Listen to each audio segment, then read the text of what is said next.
Let's get some reaction on that announcement last night. Guy Richards is a critical care professor at Wits University, and he joins us live now to discuss the new mask mandate. Prof, thanks so much for being on air with us this morning. You've been at the forefront of intensive care treatment during this pandemic. How do you feel now that the mask rule has been relaxed somewhat? Well, look, I think it's past time that it actually did occur. And I think the reason for that is because our understanding of the virus has changed in terms of its transmissibility, the extent to which it transmits and how it actually is transmitted. In other words, it's aerosol related. And in addition to that, our overall immunity in the population, or the extent of the immunity in the population, has also changed. So therefore, it is necessary that it should actually be changed in terms of what we are now doing relative to what we were doing early in 2020. What else would you have liked to have seen in the President's announcement last night? Well, I first of all need to mention that, in fact, the way we generally use masks is not particularly effective, given the fact that most people are wearing loose-fitting cloth masks, and now that we know that it's transmissible by aerosol, in fact, that probably is going to do nothing at all. In addition to that, in terms of indoor spaces, the most important thing really probably is ventilation to decrease the actual viral load.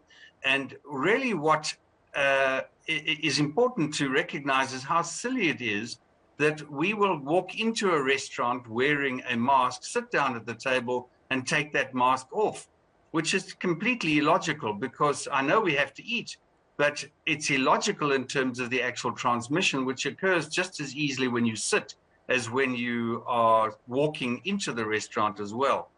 The other things that are ineffective entirely with regard to stopping COVID spread is the measuring of temperatures at the doorways of shops and malls and whatever else like that. Those temperature devices are completely and absolutely useless.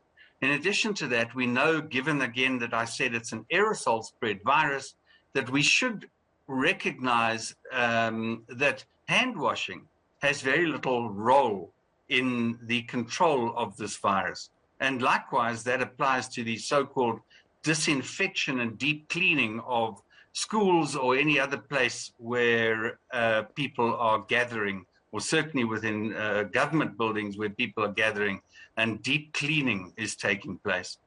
We've certainly come a long way in the past 2 years in terms of our knowledge of how the virus is spread. We know that it's aerosol spread, so how do we actually stop or help prevent the transmission if we aren't using masks?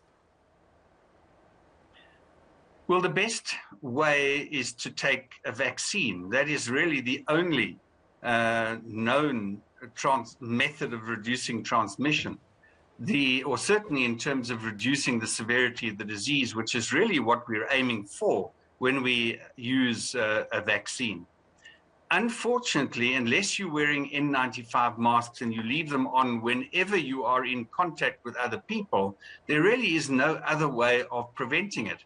But with our levels currently of immunity in the population, which are probably in the region of 80%, we do have some degree of protection, or quite a significant degree of protection against disease severity. And that's what we were always trying to do, to decrease the load of patients in the hospitals as well.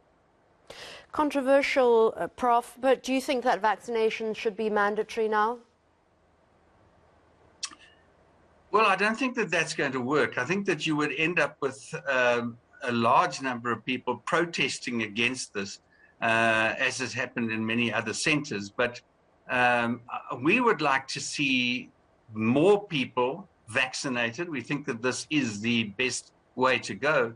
But I think we need to find better ways of educating the public and trying to do away with the extent of the misinformation about the vaccine, all the nonsense about it causing harm and killing people and doing all sorts of other dreadful things to your DNA, etc. Those sorts of things, we need to try and educate people and get more confidence in what the scientists are actually talking about, as opposed to listening to what's said on social media.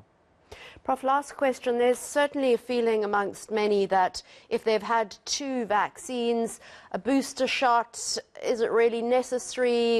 It feels like COVID is, petering out somewhat.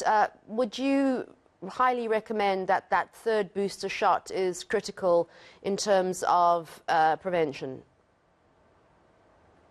I think in particular those people that are most at risk, and we've seen that recently in Hong Kong, where the population above the age of 60 are relatively unvaxxed, and as a consequence, their mortality rate has increased exponentially. So I think that if you are over age of 60 or you have any comorbid disease or any risk in terms of COVID, that I would suggest you do go along and have your booster.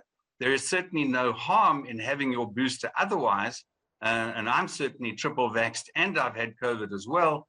And I believe that everybody should, but in particular those that are at risk because of immune problems of one type or another.